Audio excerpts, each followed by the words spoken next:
നമസ്കാരം. ബ്രിട്ടാസും പിന്നെ കൈരളി തമാശകളും.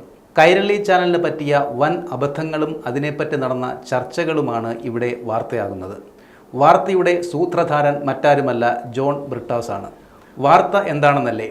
ഫേസ്ബുക്ക് ഓഫീസുകളിൽ തൊഴിലാളികൾ ഫേസ്ബുക്ക് ഉപയോഗിക്കുന്നത് മാർക്ക് സക്കർബർഗ് നിരോധിച്ചു എന്നായിരുന്നു ആ വാർത്ത.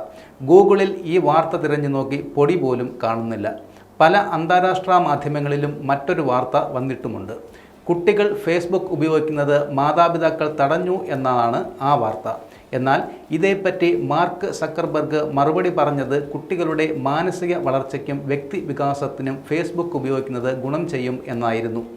ഈ വാർത്ത അറിയാത്ത കുട്ടികൾ ട്രാൻസ്ലേറ്റ് ചെയ്ത് കുളമാക്കി അത് ഫേസ്ബുക്ക് ടു ബ്ലോക്ക് ഫേസ്ബുക്ക് എന്ന തരത്തിലാക്കി. മാത്രവുമല്ല, മാധ്യമ ചർച്ചയും സംഘടിപ്പിച്ചു. ഇതുപോലെ ദേശാഭിമാനിയും വാർത്തകൾ ചെയ്തിട്ടുണ്ട്.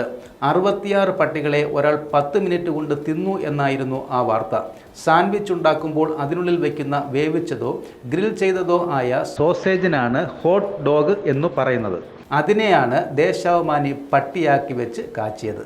എന്തുമാകട്ടെ, ഇത്തരം ട്രാൻസ്ലേറ്റ് അബദ്ധങ്ങൾ കൊണ്ട് ധാരാളിത്തം കാട്ടുന്ന കൈരളി, ദേശാഭിമാനി മാധ്യമങ്ങൾ എന്നും മാധ്യമലോകത്തിന് അനിവാര്യമാണ്, അല്ലേ?